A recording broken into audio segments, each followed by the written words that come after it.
यं ब्रह्मा वरुणेन्द्ररुद्रमरुतः स्तुन्वन्ति दिव्यैस्तवैः वेदैः साङ्गपदक्रमोपनिषदैः गायन्ति यं सामगाः ध्यानावस्थित तद्गतेन मनसा पश्यन्ति यं योगिनः यस्यान्तं न विदुः सुरासुरगणाः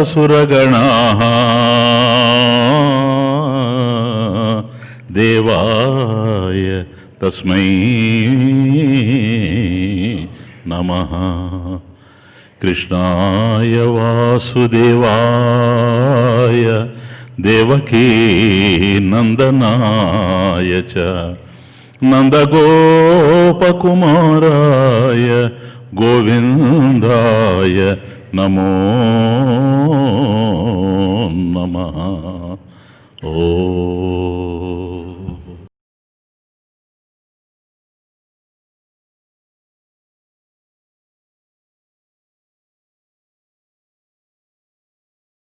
संसार दावदहन आकुल भीकरोग्र ज्वालावलाभिः ज्वालावलीभिः अभिदग्ध तनूरुहस्य त्वत्पादयुग्म सरसीरुहमस्तकस्य लक्ष्मी नृसिंह मम देहि करावलंबम्। ఇది ఒక దావానలం కార్చిచ్చుతో పోలుస్తూ ఉన్నాడు సంసారాన్ని. చివరకు వస్తూ ఉంది. ప్లీజ్. సంసారం అనేటువంటి దావ దహన అంటే దావానలం, కార్చిచ్చు అని అర్థం. ఆకుల అంటే అన్ని వైపుల, భీకర అంటే అన్ని వైపులా వ్యాపిస్తూ ఉంది. ఆ కార్చిచ్చు అన్ని వైపులా వ్యాపిస్తూ ఉంది. భీకర భయంకరమైనటువంటి, ఉగ్ర తీవ్రమైనటువంటి, జ్వాలావళీభి, జ్వాల అంటే మంటలు, జ్వాలావళీభి అంటే మంటల యొక్క వరుసల చేత అని అర్థం. ఆవళిహి అది అంటే వరుస అని అర్థం. ఇప్పుడు మనం దీపావళి పండుగలో కూడా దీపాలు వెలిగించడం అంటుల్లా దీపావళి అంటాం. ఆవళి ఆవంటే వరుస అంటే దీపముల యొక్క వరుస అని అర్థం దీపావళి అంటే. కాబట్టి దీపాలని వరుసగా పెడతాం కదా, అది దీపావళి. అట్లాగే ఇక్కడ జ్వాలావళీభి కాబట్టి ఈ మంటల యొక్క వరుసలు ఏవైతే ఉన్నాయో అంటే వరుసగా కాలిపోతూ ఉందని అర్థం దావానలో. కాబట్టి ఆ యొక్క వరుసల చేత అభిదగ్ధ అంటే తగులబెట్టబడినటువంటి తనూరుహస్య అంటే రోమములు కలిగినటువంటి దేహంతో ఉన్నాను అని అర్థం. అంటే అన్ని వైపుల దావానలం కార్చిచ్చు వ్యాపిస్తూ ఉంది. ఈ మంటలు వరుసగా ఒకదాని వెంబడి ఒకటి అల్లుకుంటూ వస్తూ ఉన్నాయి. దాంట్లో నేను చిక్కిపోయి ఉన్నాను. కాబట్టి రోమాలు నిండినటువంటి నా దేహం అందులో కాలిపోతూ ఉంది.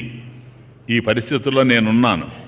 త్వత్పాదయుగ్మ సరసీరుహ మస్తకస్య త్వత్ నీ యొక్క పాదయుగ్మ సరసీరుహ అంటే పద్మముల వంటి పాదద్వయం కలిగినటువంటి పాదముల జంట అది పాదయుగ్మ సరసీరుహ కనుక పద్మముల వంటి అంటే కమలముల వంటి చరణాలు కలిగినటువంటి నీ యొక్క పాదపద్మముల చెంత మస్తకస్య అంటే నా తలని ఉంచాను అని అర్థం. తలను ఉంచబడిన వాణ్ణి మస్తకస్య. కాబట్టి నా తలని నీ పాదాల దగ్గరే ఉంచాను. ఎందుకంటే భయంకరమైనటువంటి దావానలం చుట్టూ వ్యాపిస్తూ ఉంది గనక. కాబట్టి సంసారాన్ని ఒక భయంకరమైనటువంటి కార్చిచ్చుతో పోలుస్తూ ఉన్నారు ఈ శ్లోకంలో. కాబట్టి ఇది భయాన్ని కలిగిస్తూ ఉంది.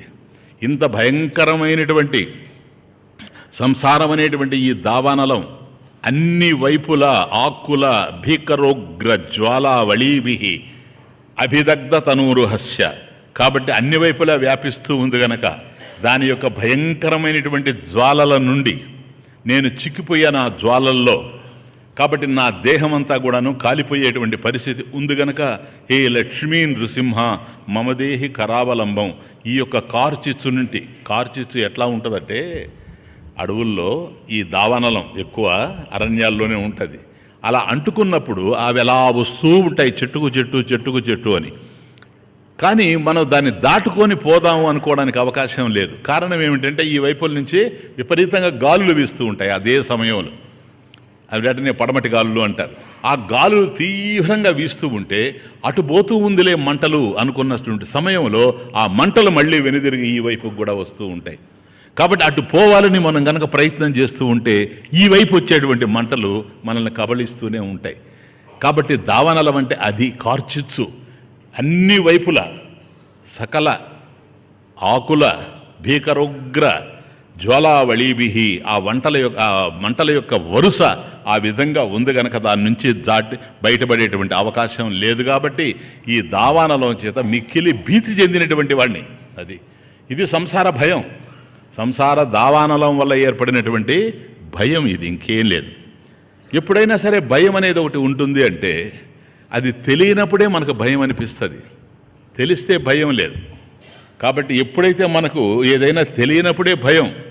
అందువల్లనే చీకట్లో మనిషి భయపడతాడు.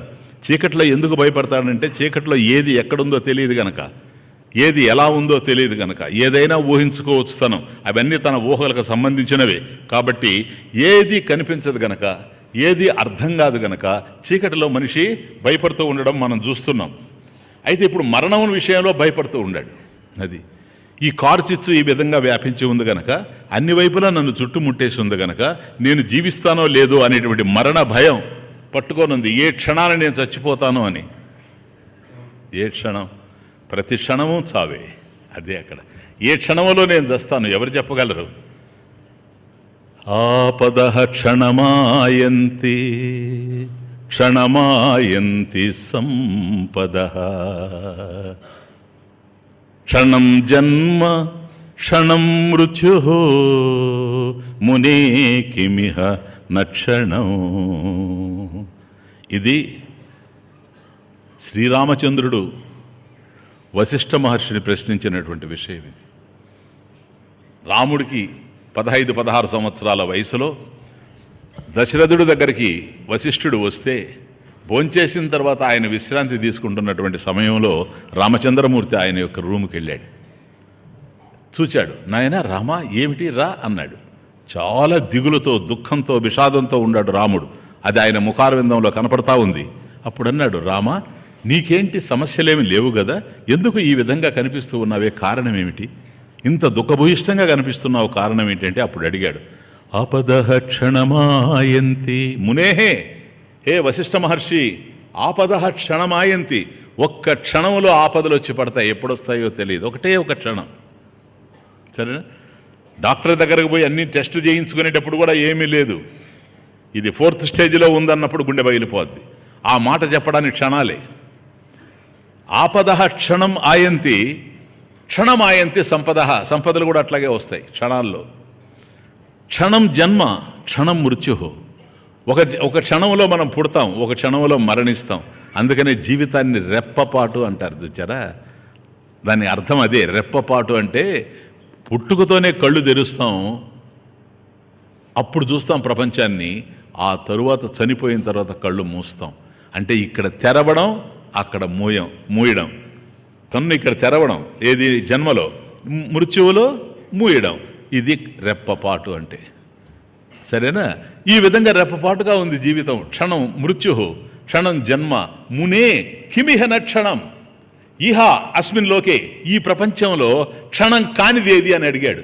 సంపదలు క్షణంలో వస్తున్నాయి, ఆపదలు క్షణంలో వస్తున్నాయి, జన్మ క్షణంలో కదులుతూ ఉంది, మృత్యు క్షణంలో వస్తూ ఉంది. హే మునే కిమిహ నక్షణం, ఇక్కడ క్షణం కానిది ఏంటి అని రాముడు ప్రశ్నించినప్పుడు వశిష్ఠుడు నవ్వి సమాధానం చెప్పాడు. అదే యోగ వాసిష్టం. అదే యోగ వాసిష్టం అంటే రాముడి యొక్క చరిత్రని మనకు తెలియజేసేటువంటి గాథ, రమణీయ రామ కథ 24,000 శ్లోకాలైతే వశిష్ఠ మహర్షి రాముడికి బోధించినటువంటి బోధందే 32,000 శ్లోకాలు. అది దట్ ఈజ్ యోగ వాసిష్టం. సరేనా? ఏదో ఉంది, భావన ఉంది, పరమేశ్వరుడు అనుగ్రహిస్తే అన్ని గ్రంథాలు ఇచ్చినటువంటి ఈ ఆశ్రమం ఆ గ్రంథాన్ని కూడా ఇస్తుందేమో అని అభిప్రాయపడుతూ ఉన్నా. కాకపోతే 32,000 శ్లోకాలతో నిండినటువంటి గ్రంథం యోగ వాసిష్టం. అంటే ఎందుకని చెప్తున్నానంటే, మరణం అనేటువంటిది ఎప్పుడో వస్తుంది, భవిష్యత్తులో వస్తుంది అనుకోవడానికి అవకాశం లేదు, భయపడడానికి. అలా అయితే ఇప్పుడు లేదా మరణం? పుట్టినప్పటి నుంచి మరణం ఉంది. ఒక్కొక్క క్షణం చస్తూ ఉంటే ఒక్కొక్క క్షణం పుడుతూ ఉంది. ఇవే జనన మరణాలు, ఎప్పుడో కాదు. చిన్న ముళ్ళు తిరుగుతూ ఉంటే ఒక దశలో అంతా తిరిగిన తర్వాత పెద్ద ముళ్ళు అటు తిరుగుతుంది, అదే నిమిషం. కాబట్టి ఇది 60 సెకండ్లు తిరగాలి, ఆ తర్వాత అది అట్లాగా అది 60 నిమిషాలు తిరిగితే 1 గంట అవుతూ ఉంది. కాబట్టి చిన్న ముళ్ళు కదలకుండానే పెద్ద ముళ్ళు కదిలేటువంటి అవకాశం లేదు గనక గడియారంలో, వాల్ క్లాక్లో చూస్తే చిన్న ముళ్ళు ముందు కదులుతూ ఉండాలి, తర్వాత పెద్ద ముళ్ళు కదులుతుంది. అట్లాగే ఇక్కడ కూడాను క్షణము నశిస్తూ ఉంటుంది, ఒక దశలో జీవితమే నశించిపోద్ది. ఇది ఉండేది. కాబట్టి ఆ క్షణం ఏదో అది మృత్యువే. గత క్షణం చచ్చిపోతేనే ఈ క్షణం వచ్చింది నాకు, ఈ క్షణం పోతేనే మరొక క్షణము వస్తూ ఉంది. కాబట్టి ఇది క్షణభంగురంగా తెలుస్తూ ఉంది ఈ జీవితం అంతా కూడాను. కాబట్టి ఏమో దీంట్లో భయాలు. ఎందుకు భయం? ఉన్నది పోతుందేమోనని భయం.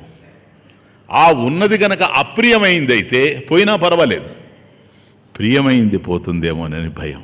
ఆ ప్రియమైంది వస్తువు కావచ్చు, విషయం కావచ్చు, వ్యక్తి కావచ్చు, సన్నివేశం కావచ్చు, ఏదైనా కావచ్చు. ఏదైతే మనకు ప్రియంగా ఉందో అది ఎక్కడ పోతుందో అని భయపడుతూ ఉంటాం. ఎందువల్ల?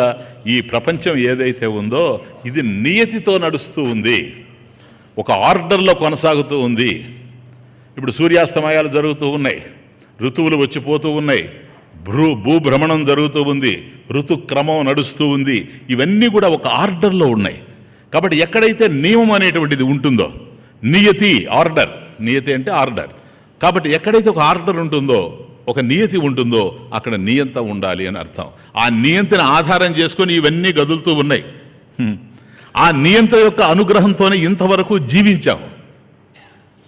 ఇంకా కొంతకాలం బ్రతుకుతామేమో, ఆ బ్రతికితే కూడా ఆయన యొక్క అనుగ్రహమే కానీ మరొకటి కానే కాదు.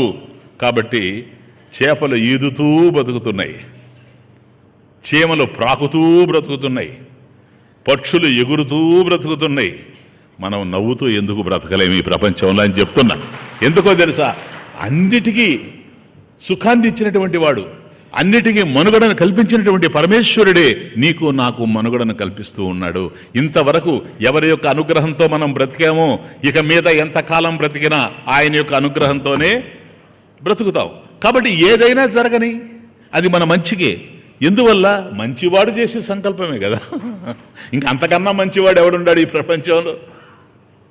కాబట్టి ఆయన నుంచి జరుగుతున్నది. శుభకరుడైనటువంటి వాడు చేసేటువంటి ప్రతి సంకల్పం శుభకరంగానే ఉంటుంది. కాబట్టి అంతా మన మంచిగే. ఒక రాజుగారు ఉండేవారు, ఆయన దగ్గర ఒక మంత్రి ఉండేవాడు, నైష్ఠికుడు, పాపం నిష్ఠాగరిష్ఠుడు. ఆ మంత్రి శుద్ధ బ్రాహ్మడు. అతను ప్రతిదానికి అతనికి ఒక అలవాటు ఏంటంటే, ఏదైనా జరగని అంతా మన మంచిగే నాయన, అంతా మన మంచిగే. కొందరికి విసుగైపోయింది అది వినలేక. ఎందుకంటే ఈయనకు ఒక ఊతపదంగా మారిపోయింది అది. ఏది జరిగినా అంతా మన మంచిగే అంటాడు అనుకుంటుండే. ఒకసారి రాజుగారు వేటకు పోవాల్సి వచ్చింది.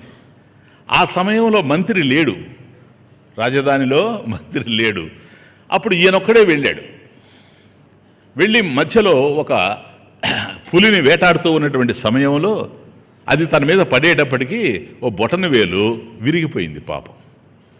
కుడి బొటన వేలు అది కూడా అంటే లాగలేడిక, అది విరిగిపోయింది. సరే, అక్కడి నుంచి తిరిగి వచ్చారు. ఆయనకి ఏదో చికిత్సలన్నీ కూడా చేశారు, డాక్టర్లు వచ్చి, వైద్యులు వచ్చి. ఆ తరువాత ఊర్లో లేనిటువంటి మంత్రి గారు తిరిగి వచ్చారు. వచ్చినప్పుడు ఏం జరిగింది రాజుగారి కంటే ఇది అని జరిగింది. తీరా అక్కడికి వచ్చాడు రాజుగారిని పలకరించడానికి. రాజుగారు, మంత్రి నువ్వు లేవు, నా కర్మ ఇది ఇట్లా అయింది అన్నాడు. అదన్నా అంతా మన మంచికే తండ్రి. రాజు అన్నాడు, ఓరి దుర్మార్గుడు, ఎంత పెట్టుకోనున్నాడో మనసులో నన్ను దించడానికి, వీడు ఎక్కడానికి ఎంత ప్లాన్ చేస్తూ ఉన్నాడో అని మహాకోపం వచ్చి, ఏది నాకు వేలు పోతే అది మన మంచికే, వేసేయండి వీడిని కారాగృహంలో అన్నాడు. పాప అతన్ని తీసుకెళ్ళి కారాగృహంలో వేశారు. పాప అక్కడుండి కూడాను జపం చేసుకుంటూ ఉన్నాడు, ధ్యానం చేసుకుంటూ, మంచి భక్తుడు. ఇలా కొంతకాలం జరిగింది. ఆ తరువాత ఒకసారి ఇదంతా నయమైన తరువాత కొంతవరకు సరే మళ్ళీ అడవికి వెళ్ళాడు అందరినీ తీసుకొని. కానీ ఆయన మాత్రం కారాగృహంలోనే ఉన్నాడు. తీరా అడవికి వెళ్ళిన తర్వాత అక్కడేదో కొంత ఆయన విహారం చేసి, అరణ్య విహారం అంతా కూడా చేసి తిరిగి వచ్చేటువంటి సమయంలో దారి తప్పాడు. కొందరు అటు కొందరు ఇటు పోయారు. అరణ్యం కదా, ఒక రూట్ ఉండదు. ఆ తరువాత అక్కడ ఒక దొంగల ముఠాకు దొరికాడు ఈ రాజు. వాళ్ళు జాతర చేస్తూ ఉన్నారు. ఆవిడ గండి మైసమ్మో ఇంకొక ఆమో నాకు తెలియదు, కానీ మొత్తానికి ఏదో ఒక మైసమ్మ, సరేనా, చేస్తూ ఉన్నారు. అప్పుడు వాళ్ళకి చివరికి వచ్చింది పూర్ణాహుతి. నడుస్తూ ఉంది, 25వ తారీఖు పూర్ణాహుతి. సరే, వాళ్ళందరూ వచ్చారు. అప్పుడు ఇతను పట్టుకుపోయారు. కారణం ఏమిటంటే, పూర్ణాహుతిలో గనక రాజును కానీ ఆడ వధించినట్లయితే వాళ్ళ యొక్క శ్రమంతా కూడా ఫలించినట్టే, వాళ్ళు అనుకున్నది సాధించేస్తారు. అందుకని ఆ దొంగల ముఠ మూర్ఖత్వమే గనక ఈయన పట్టుకుపోయారు. ఇప్పుడు అనుకున్నాడు, అరే రే రే ఏమి కర్మ ఇది, ఇట్లా అయింది, ఇప్పుడు ఏం చేయాలని. ఏమీ లేదు, వచ్చేసింది ఆ క్షణం దగ్గరికి. ఇంకొక గంటలో వధ్యశల మీదకి తీసుకెళ్ళి ఈయన వధిస్తారు రాజుగారిని. తీర వధించే ముందు అంటే ఎర్రటి గుడ్డలు కట్టారు, వధ్యశల దగ్గరికి తీసుకొని వచ్చారు. వేపాకులు అవి ఇవంతా చుట్టారు. ఎవరికి? రాజుగారికి. చూడండి కర్మ ఎట్లొచ్చిందో. అట్లా మారిపోతాయి నాయన, కారే రాజులు రాజ్యములు గలగవే అనుకుంటారు, కానీ ఏదో ఒక దశలో ఇట్లా మారిపోతూ ఉంటుంది. తీరా అనుకున్నాడు, ఏంటిది నా జీవితం నడిచింది ఎట్లా, నేను ప్రభువుని రాజ్యానికి, చివరికి ఇట్లా అయింది అని అనుకొని ఇంకేం చేస్తాం, చేసేది ఏమీ లేదు, జరిగేది చూస్తూ ఉండడమే. తీరా అక్కడికి వచ్చాడు. ఆ రాజుని వధించబోయే ముందు వాళ్ళకు ఒక సంప్రదాయం ఉంది. ఆ సంప్రదాయం ఏంటంటే, ఒక పూజారి ఉంటాడు. ఆ పూజారి ప్రధాన పూజారి, అతను వచ్చేసి ఇతన్ని పరీక్షించాలి.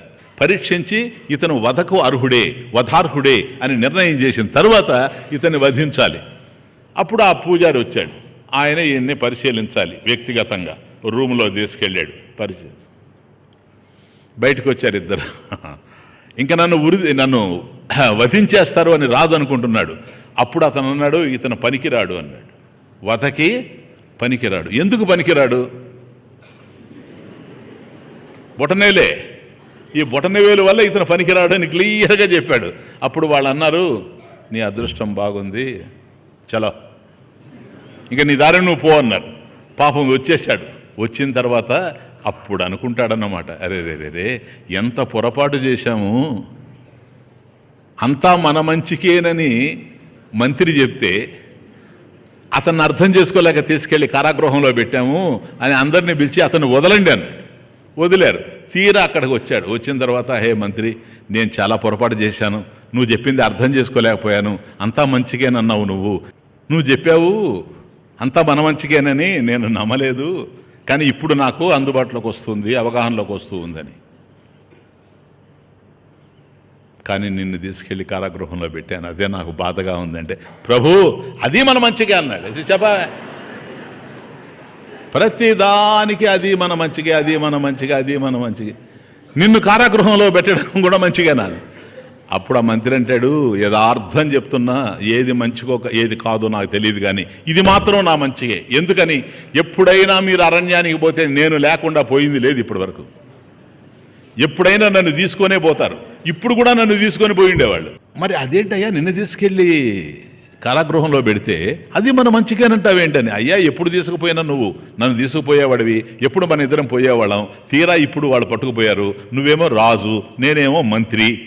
తీరా చూస్తే నీకు అంగవైకల్యం ఉంది గనక నిన్ను వదిలిపెట్టారు, నాకు అంగవైకల్యం లేదు గనక నన్ను తీసుకుపోయి ఉండేవాడు. సరేనా? నన్ను వధ్యశిల మీద ఎక్కించుండేవాడు. కానీ ఈరోజు నేను బ్రతికున్నానంటే నువ్వు నన్ను కారాగృహంలో పెట్టడమే కారణం. అంతా మన మంచికే, అంతా మన మంచికే. రాజు అనుకుంటాడు, ఇతనికి ఊత పదము అర్థం కావడం లేదు, లేక కరావ ఊతో నాకు అర్థం కావడం లేదు, చేయుతో పరమేశ్వరుడు ఈ విధంగా ఉద్ధరిస్తున్నాడేమో ఇతన్ని, అందువల్ల ఇటువంటి మాటలు వస్తున్నాయేమో అని అభిప్రాయపడతాడు. కాబట్టి అన్నీ మన మంచిగా జరుగుతున్నాయి ఈ ప్రపంచంలో. కాబట్టి ఇంతవరకు ఎవరి అనుగ్రహంతో అయితే మనం బ్రతికామో ఇక మీద కూడా ఆయన అనుగ్రహంతోనే బ్రతుకుతాము. దీంట్లో మనం భయపడాల్సినటువంటి అవకాశం లేదు. ఎందుకు భయపడుతున్నావు నువ్వు? భయనాశకుడు ఉన్నాడు కదా. భయనాశకుడు ఉండేటప్పుడు భయానికి బాధ ఎందుకు? భయాన్ని గురించి ఆలోచించడం ఎందుకు? భయాన్ని పోగొట్టేటువంటి వాడు ఉన్నాడు. భయం నాశతీతి భయనాశన, భయం నాశతి ఇతి భయనాశన.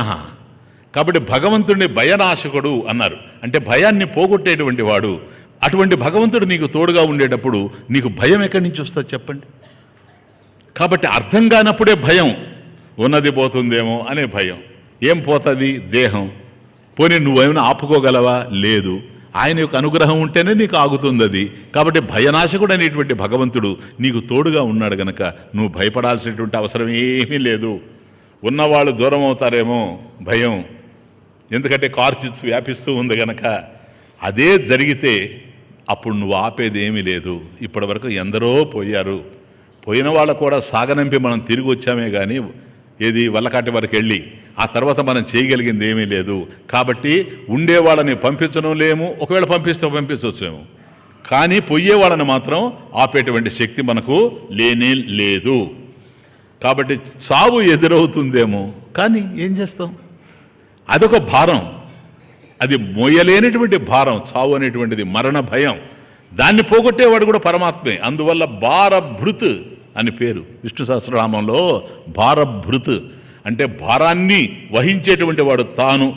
భువః భారం బిభర్తి ఇది భారభృత్ అంటే ఈ లోకం యొక్క భారాన్నంతా ఆయనే మోస్తూ ఉన్నాడు సార్.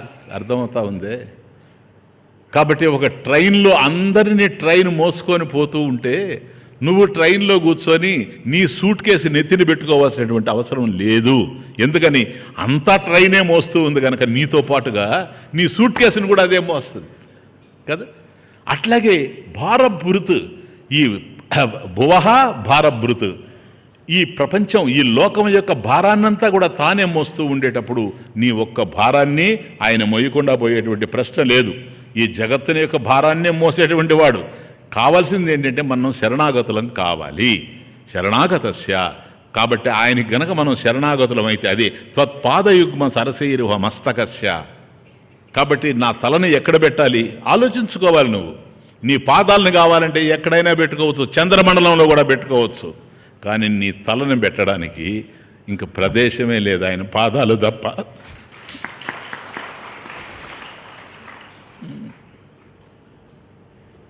ఎక్కడ పెడతావు? ఎక్కడ పెడతావు? పాదాలు ఎక్కడన్నా పెట్టుకో. తల పెట్టడానికి స్థానం ఇంకొకటి లేనే లేదు. పరమేశ్వరుని యొక్క చరణ కమలాలు తప్ప మరొకటి లేదు గనక త్వత్పాదయుగ్మ సరసీరుహ మస్తకస్య. కాబట్టి నీ పాదాల దగ్గరే నేను ఉంచాను. ఎప్పుడైతే మనం ఈ విధంగా శరణాగతులం అవుతామో మన భారాల్ని, మన బాధ్యతల్ని అన్నీ భగవంతుడే మోస్తాడు. లేదు నేనే మోస్తున్నాను, అంతా నా వల్లే జరుగుతుంది అనుకోండి, ఏమి జరిగేదేమి లేదు. నాదనుకుంటే అంతా నరకము, కాదనుకుంటే ఎంతో సుఖము. నాదనుకుంటే అంతా నరకము, కాదనుకుంటే ఎంతో సుఖము. లేదనుకుంటే ఎక్కడి బంధము. కృష్ణ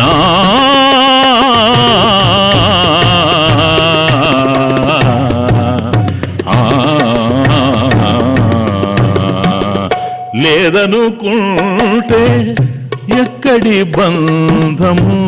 లేదనుకుంటే ఎక్కడి బంధము. తోడు నీ ఉంటే అది ఏ అందము. నాదనుకుంటే అంతా నరకము, లేదనుకుంటే ఎంతో సుఖము. చూసారా? నాదనుకుంటే అంతా నరకము, కాదనుకుంటే ఎంతో సుఖము. లేదనుకుంటే ఎక్కడి బంధము. లేదనుకుంటే ఎక్కడి బంధము. తోడు నీ ఉంటే అది ఏ అందము. రాధారమణ రాధేల కరుణ, దేవకి నందన మాకేల వేదన. జీవుల గమ్యము నీవే కావా.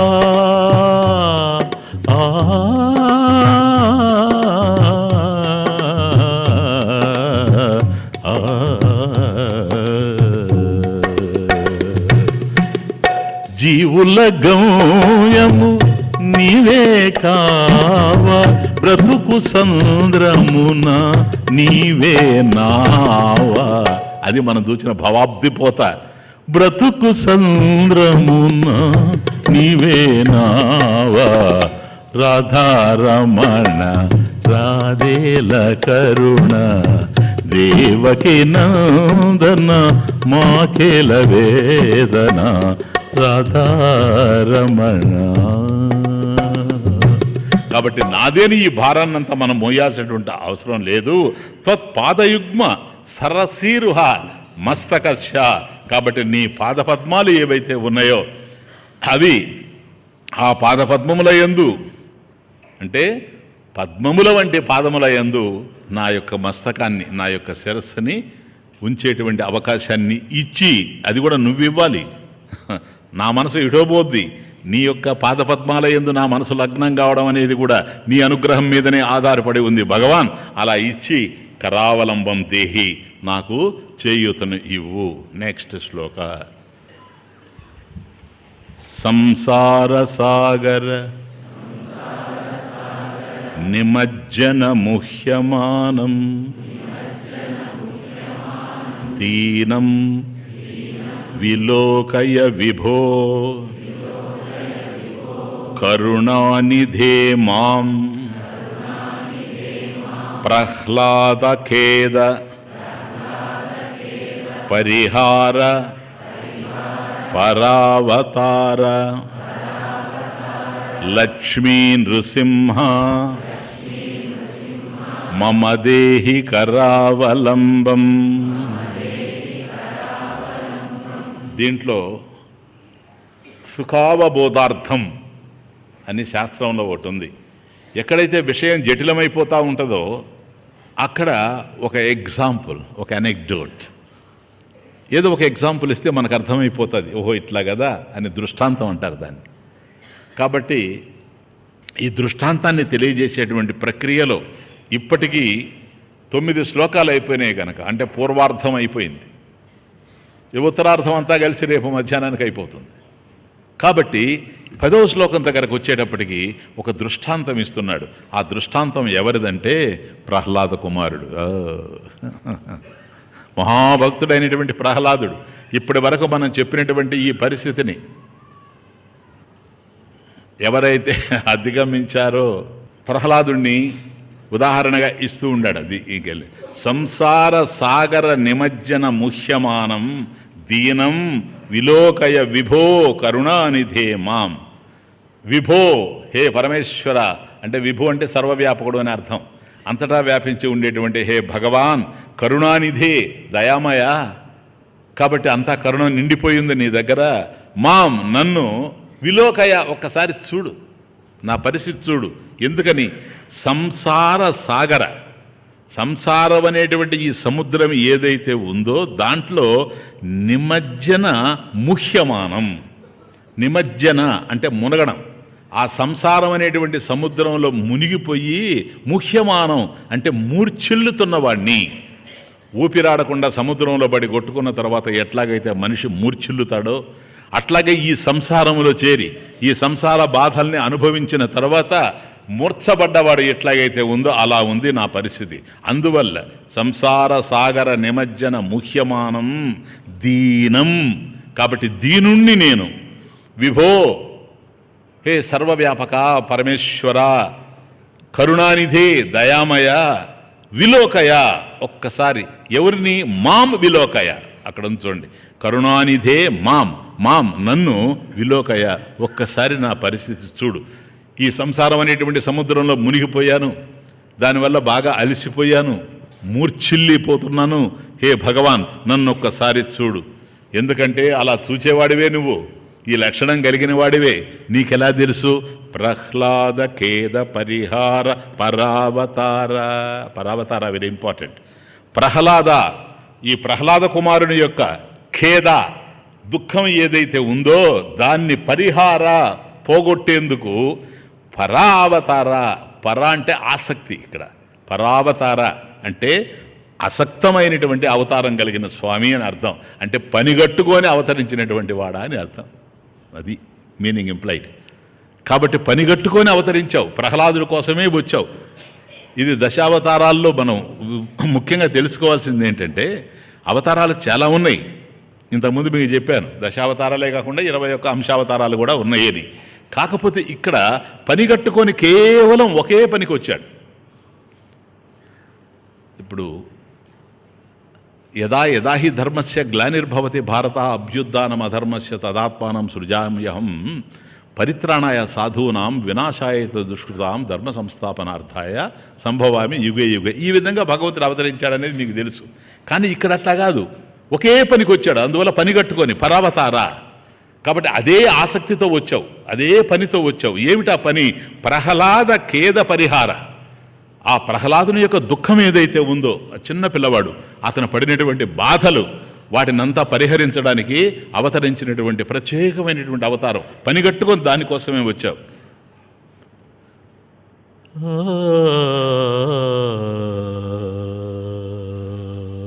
శ్రీమద్భాగవతం గుణనిధియగు ప్రహ్లాదుని గుణమనేకములు గలవు గురుకాలంబున్ గణుతింపన శక్యంబులు ఫణిపతికి బృహస్పతికి భాషాపతికి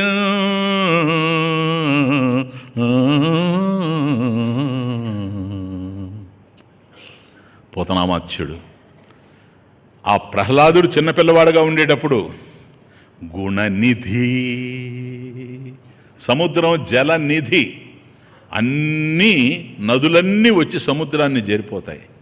కాబట్టి ఎన్నైతే విశిష్టమైనటువంటి సుగుణాలు ఉన్నాయో ఈ ప్రపంచంలో అవన్నీ అనుకున్నాయట. అంటే వాల్మీకి రామాయణంలో వాల్మీకి రాశాడు సీతమ్మని గురించి ఈ మాట ఏమనంటే, సుగుణాలన్నీ ఎక్కడ చేరాలని ఆలోచించి సీతమ్మను చేరాయి అన్నాడు. అంతే. అక్కడ చేరితేనే మనకు సార్థకత, అక్కడ చేరితేనే మనకు పూర్ణత్వము అని. అట్లాగైతే సుగుణాలన్నీ భక్తుల్లో ఉంటాయి. కాబట్టి భక్తుల్లో ఏ ఏ సుగుణాలు ఉన్నాయో అవన్నీ వచ్చి ఈయనలో చేరాయి గనక జలనిధి, సముద్రంలో అన్ని నదులు వచ్చి ఎట్లాగైతే కలుస్తున్నాయో గుణనిధి.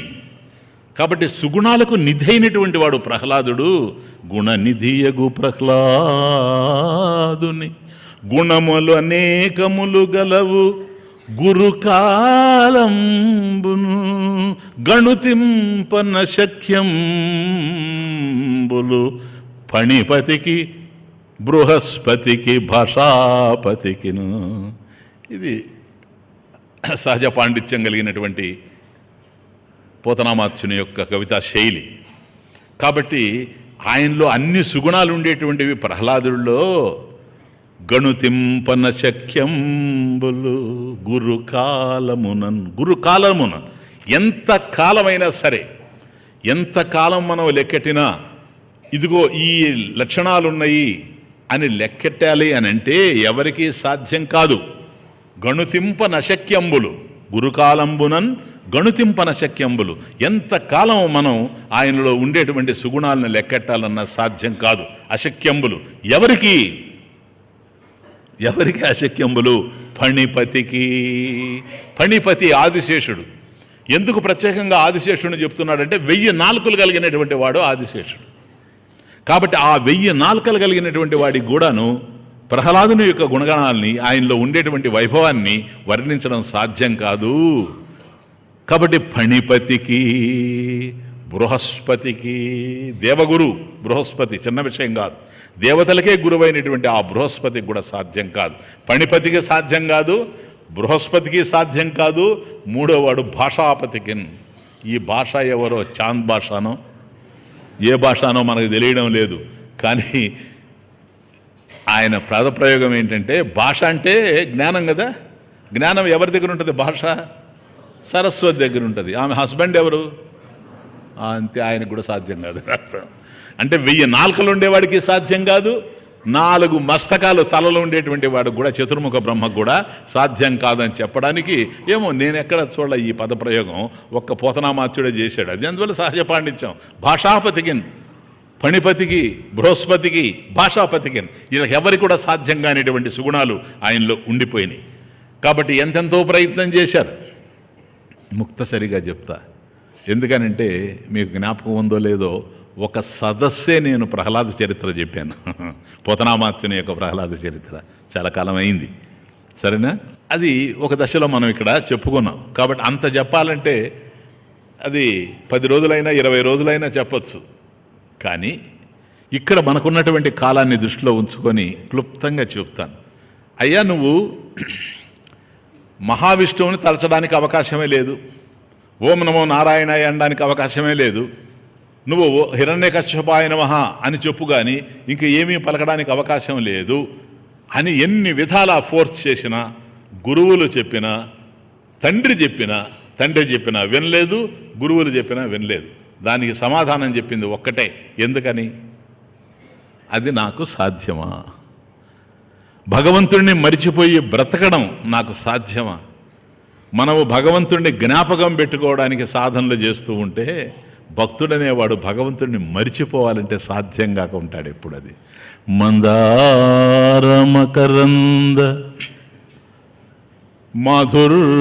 మాధుర్యమునదేలు మధుపంబువోనే మదనములకు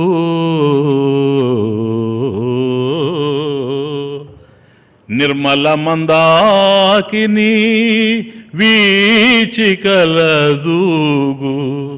రాయన్ సచ్చను నీ తరంగిణులకు లలిత రసాల పల్లవ కాదియై చొక్కు కోయిల సెరునే.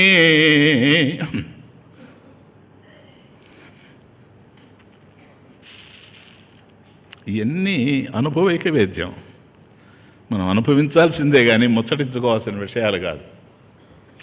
లలిత రసాల పల్లవ కాదియై చొక్కు కోయిల చేరునే కుటజములకు పూర్ణేందు చంద్రిక స్ఫురిత చకోరకంబు అరగునే సాంద్రనీ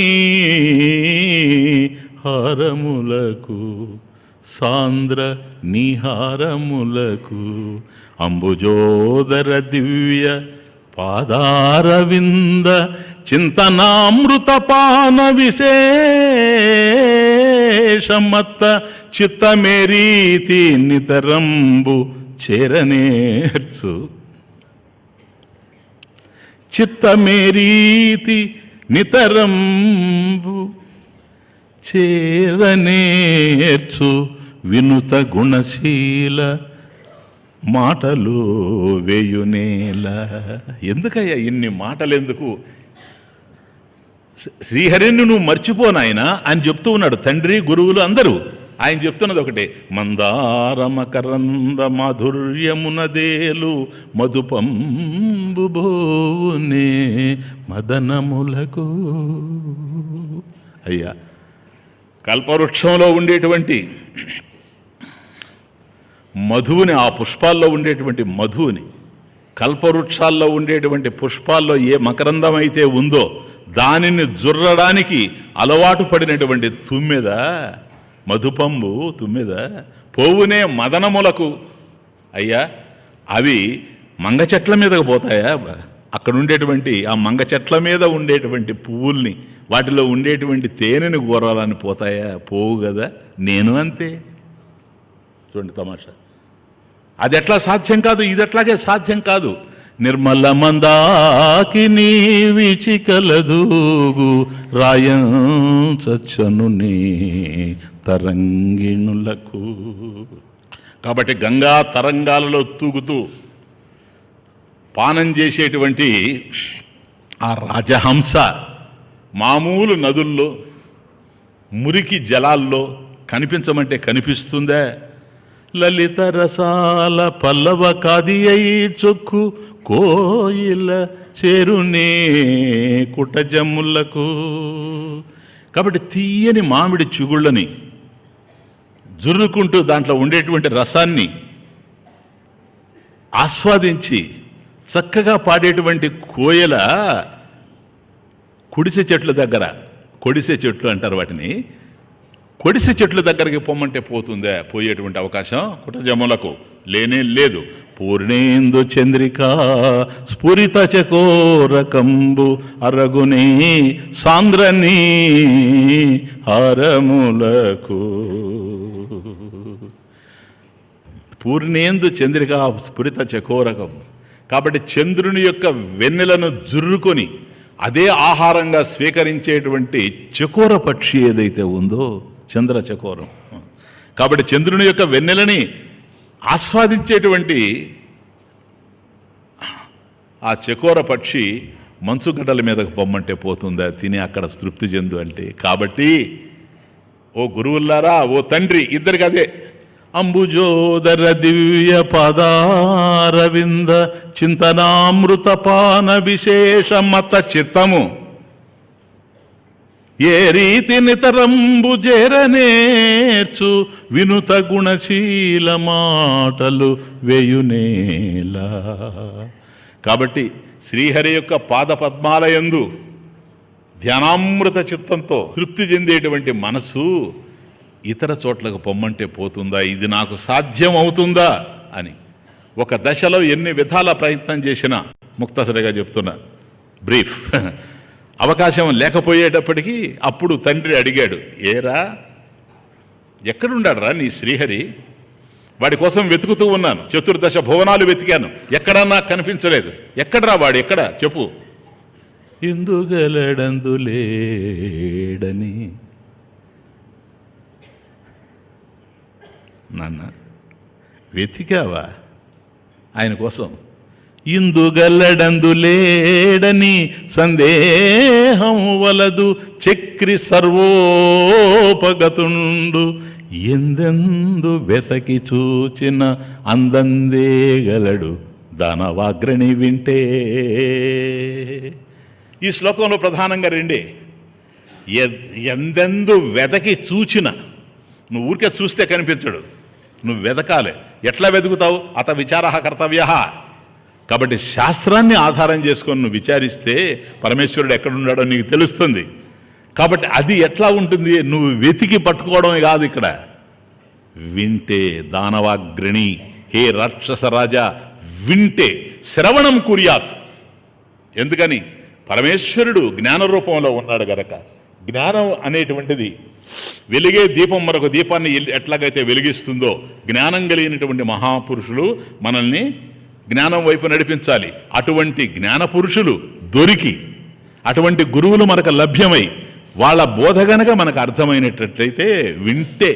దానవాగ్రణి, హే రాక్షస రాజా వింటే అని తండ్రికే చెప్పాడు. అప్పుడు అన్నాడు తండ్రి, ఒరే కుంక, ఒక మాట చెప్పు, అయితే ఈ స్తంభంలో చూపిస్తావట్రా, ఇందుగలడందు లేడని అన్నావు, ఈ స్తంభంలో చూపిస్తావా అన్నాడు. నవ్వాడు ప్రహ్లాదు.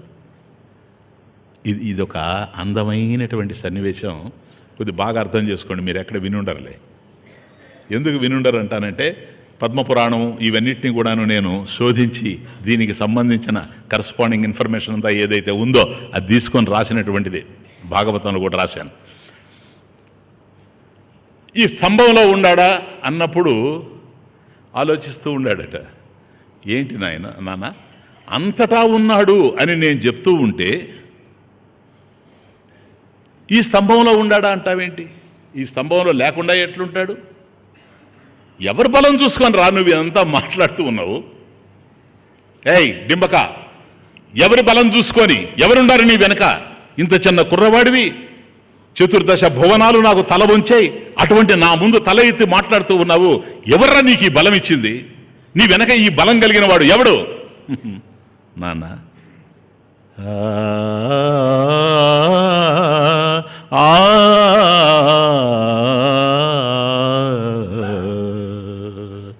బలయుతులకు దుర్బలులకు,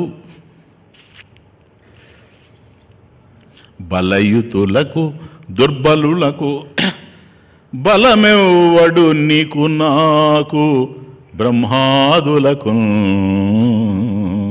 బలయుతులకు దుర్బలులకు బలమెవ్వడు నీకు నాకు బ్రహ్మాదులకు. బలమెవ్వడు ప్రాణులకును బలమెవ్వడు అట్టి విభుడు బలమసురేంద్ర. అసురేంద్ర, హే రాక్షస రాజా, నీకు ఎవరు బలం? నువ్వు అనుకుంటూ ఉన్నావు నేను బలవంతుడిని, చతుర్దశ భువనాలను జయించాను అనుకుంటున్నావు, త్రిలోకాన్ని జయించాను అనుకుంటున్నావు. నీ వెనక బలం ఎవడో నా వెనక వాడే బలం. నా వెనక బలం ఎవడో, ధనం కలిగిన వాడు వెనక బలం వాడే. ధనం కలిగిన వాడు వెనక ఏ బలం అయితే ఉందో ఆ బలం కలిగిన వాడే దరిద్రుడు వెనక కూడా ఉన్నాడు. నిర్బల కే బల ధన నిర్ధన కే, నిర్బల కే బల ధన నిర్ధన కే, तुम रखवारे भक्त जनन के.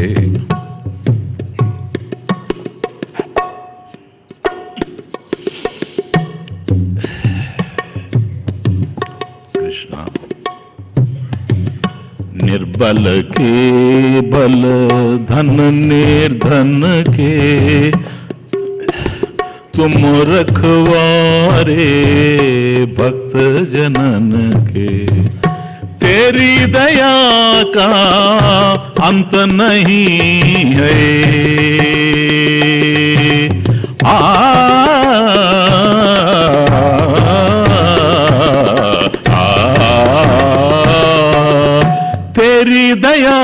का अंत नहीं है, ये दुख नाशे रे,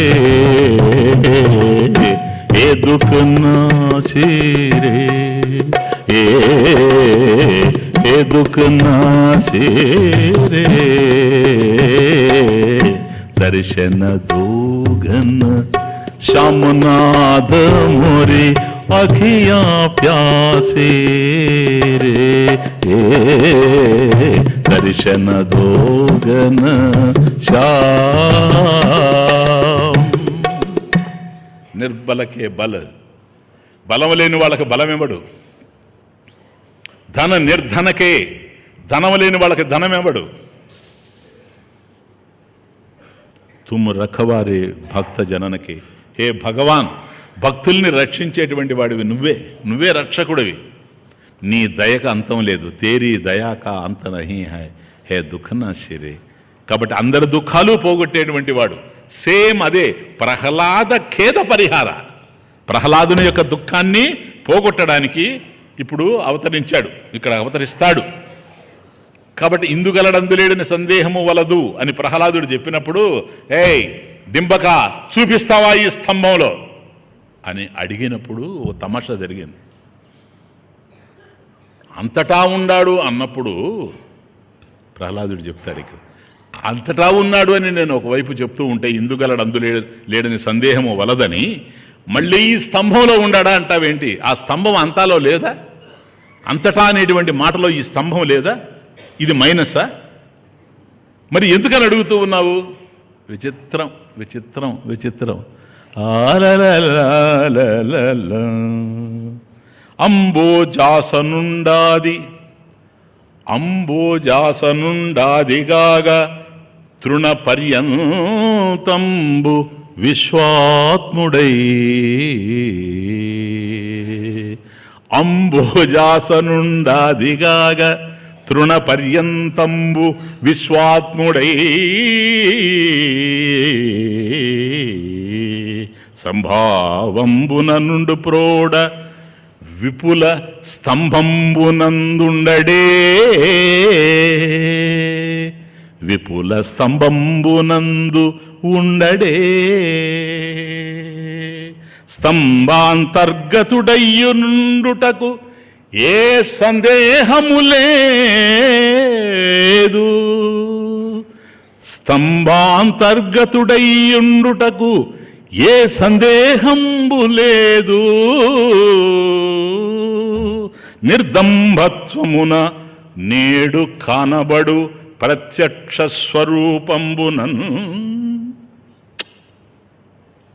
అంతటా ఉండేటువంటి వాడు ఈ స్తంభంలో లేకపోయేటువంటి ప్రశ్న లేదు నానా, చెప్తున్నాను విను. ఇప్పుడు ఏ డాంబికత్వం లేకుండా అది నిర్దంభత్వంబునన్ నేడు కానబడు ప్రత్యక్ష స్వరూపంబునన్, ఆయన ప్రత్యక్ష స్వరూపంతో ఇప్పుడు దర్శనమైపోతాడు అని దగ్గరగా వెళ్ళాడట. ఎవరు? ప్రహ్లాదుడు. ఇది ఒక అద్భుతం. ఇది పద్మపురాణం చదివితేనే అర్థమవుతుంది. తీర దగ్గరగా పోయి అప్పుడు అనుకుంటాడట, ఇంత డిక్లేర్ చేశాను నేను, ఏది ఇక్కడి నుంచి డైరెక్ట్గా ఇప్పుడు కనపడతాడు అనేసాను, అంత పెద్ద ఆయన తరఫున వకాల్తా పుచ్చుకున్నాను, నేనేమి లాయరు, ఆయన ఎంత మహానుభావుడు, ఇంతకీ ఇప్పుడు ఈ స్తంభాన్ని పగలగొట్టాడనుకో, సందేహం కాదు, ఇది కన్ఫర్మ్ చేసుకోవడం. కాబట్టి ఒకవేళ ఇక్కడ లేకపోతే మా నాన్న ఏమంటాడు, ఎరా కుంకా నువ్వు చెప్పింది ఏమైందిరా, ఏడ్రా నీ శ్రీహరి అంటాడు కదా అని ఆ స్తంభం దగ్గర పోయి ఆ స్తంభంలో చూపెట్టమన్నాడు కదా, ఉంటాడా అని ఇట్లా పోయి ఇట్లా అన్నాడట. ఇట్లా అంటే ఆ స్తంభంలో నుంచి వినపడతా ఉంది. See the beauty. వ్యాసుడు ఎంత డ్రమటైజ్ చేస్తాడు చూడండి ఆ సిచ్యువేషన్ని. ఇట్లా పోయి అట్లా పెట్టేటప్పటికి గుర్ర్ అంటే సింహం ఆ విధంగా అంటది. కానీ ఇక్కడ అంతరార్థం ఏంటంటే వ్యాసుడు రాశాడు గనక, నేను కనపడతాను ఇప్పుడు, నీకే కాదు అందరి కోసం కదా ఇది, నీ ఒక్కడి కోసం కాదు కదరా ప్రహ్లాద. ఒక్క మాట చెప్తున్నాను విను, ఎప్పుడైనా సరే నా దర్శనం కావడం అనేటువంటిది గురువు మీదనే ఆధారపడి ఉంది. ఎవరికైతే గురువు లభ్యం అవుతాడో, ఎవరికైతే గురు కృప లభిస్తుందో అటువంటి వాడే నన్ను పొందుతాడు అని గుర్రని ఆ స్తంభం నుంచి వినిపించాడట. గురు కృపా జన్ पायो मेरे भाई, गुरु कृपा अंजन पायो मेरे भाई, राम बिना कछु देखत नाही, गुरु कृपा अंजन. మహారాష్ట్ర దేశంలో సంత ఏకనాథ్ ఉండేవాడు, ఏకనాథ స్వామి. ఆయన రచించినటువంటి అభంగం ఇది. గురు కృపా అంజన్ పాయో మేరే భాయి, రామ బినా కछु देखत नाही, గురు కృపా అంజన్. अंतर राम बाहिर राम, अंतर राम बाहिर राम, जहाँ देखो तह राम ही राम, जहाँ देखो तह राम ही राम, गुरु कृपा अंजन पायो मेरे भाई, राम बिना कछु देखत नाही, गुरु कृपा अंजन. जागत राम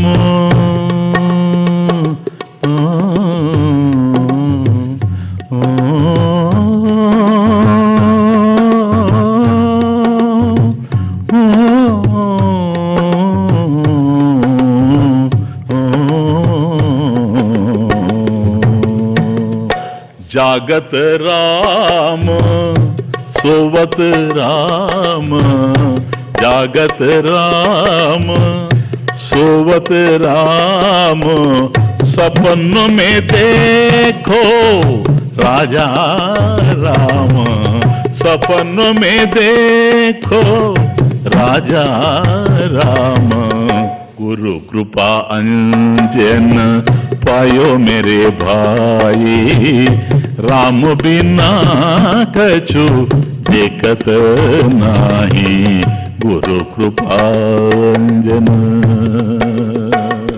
కాబట్టి ఎట్లా చూస్తావు భగవంతుడిని? ఆ గురువు యొక్క కృప ఉండాలి. ఆయన ఒక అంజనం ఇస్తాడు, ఆయింట్మెంట్. అంజనం అంటే కాటుక, ఆయింట్మెంట్. అది గనక నీ కంటికి రాసుకుంటే దృష్టిం జ్ఞానమయం కృత్వా పశ్చేద్ బ్రహ్మమయం జగత్, ఏది కనిపించినా నీకు బ్రహ్మస్వరూపంగానే ఉంటుంది. కాబట్టి ఎక్కడ ఉండాడు? దీని లోపల ఉండాడు అంటాడు. లోపల ఉండేది కాదు భగవంతుడు. బాహర్ రామ అంతర్ రామ, అంతర్ రామ బాహిర్ రామ. లోపల భగవంతుడే ఉన్నాడు, బయట భగవంతుడే ఉన్నాడు. జహా దేఖో తహ రామ హి రామ, జహా దేఖో తహ రామ హి రామ.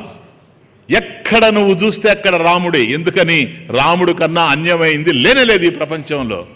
జాగత రామ, మేలుకొని ఉన్నావా? చూస్తూ ఉన్నావా? ఇదంతా రాముడే. జాగత రామ సోబత్ రామ. ఒకవేళ నువ్వు నిద్రపోయావా? ఆ తైజస్సుని స్థితిలో ఉండేది కూడా రాముడే. సపన్ మే దేఖో రాజా రామ. ఒకవేళ అలా నిద్రపోయినప్పుడు నీ కళ వచ్చింది అనుకోండి, ఆ కళలో ఉండేది కూడా రాముడే. ఎందుకని? ఎవడైతే ఈ జాగ్రత్త అవస్థకు ఆధారమైనటువంటి వాడో వాడే కళకు ఆధారమైనటువంటి వాడు. జాగ్రత్త అవస్థను మనసే చూస్తూ ఉంది, కళను కూడా మనసే చూస్తూ ఉంది, స్వప్నాన్ని కూడా. సరేనా? ఈ మనసుకు ఆధారమైనటువంటి వాడు ఆయన ఉంటేనే మనసు ఆలోచించగలుగుతూ ఉంది. చైతన్య జ్యోతిష అవభాస్యతస్య మనసః మనన సామర్థ్యం, కేన భాష్యం ఆచార్యుల వారు.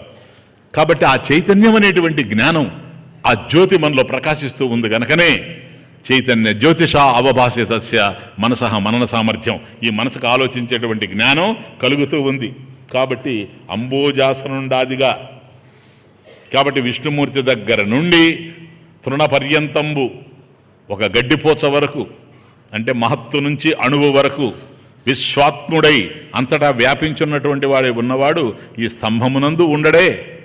ఇప్పుడు ఒక్కసారి అక్కడ ఆ గురు అంటే గురువా, గురువు అనుగ్రహంతోనే ఆచార్యవాన్ పురుషో వేద. ఉపనిషత్తు అది చెప్పింది. ఎవరికైతే గురువు లభిస్తాడో వాడికి గోవిందుడు లభిస్తాడు. కాబట్టి గోవిందుడు లభించడం అనేటువంటిది గురుదేవుని యొక్క అనుగ్రహం మీదనే ఆధారపడి ఉంది. ఆయన మనకిచ్చేటువంటి జ్ఞానం మీదనే ఆధారపడి ఉంది. ఇప్పుడు వెళ్ళి ఆయన స్తంభాన్ని కొట్టేటప్పటికీ ఆ స్తంభంలో నుంచి నరసింహమూర్తి దర్శనం ఇచ్చాడు. అది నరసింహ. ఇది ప్రహ్లాదుని యొక్క చరిత్ర. కాబట్టి ఆయన యొక్క ఖేదాన్ని, ప్రహ్లాదుని యొక్క దుఃఖాన్ని పోగొట్టడానికి పనిగట్టుకొని అవతరించినటువంటి హే లక్ష్మీ నృసింహ మమ దేహి కరావలంబం. అదే చెయ్యని, ఏ చెయ్యనైతే నువ్వు ఆ ప్రహ్లాద కుమారుడికి అందించావో అదే చెయ్యతను నాకు ఇచ్చి నన్ను రక్షించమని కోరుతూ ఉన్నాను. అది ఇంకేం లేదు. నెక్స్ట్ సంసార యూధ గజ సంహతి సింహదంష్ట్రా భీతస్య దుష్టమతి దైత్య భయంకరేణ ప్రాణప్రయాణ భవభీతి నివారణేన లక్ష్మీ నృసింహ మమ దేహి కరావలంబం. సంసారం అనేటువంటి యూధ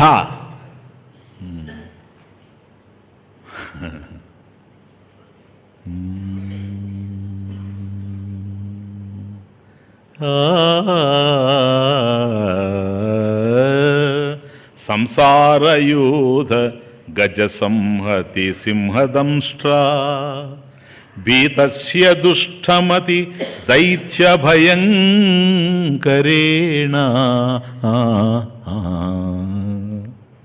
ప్రాణప్రయాణ భవభీతి నివారణేన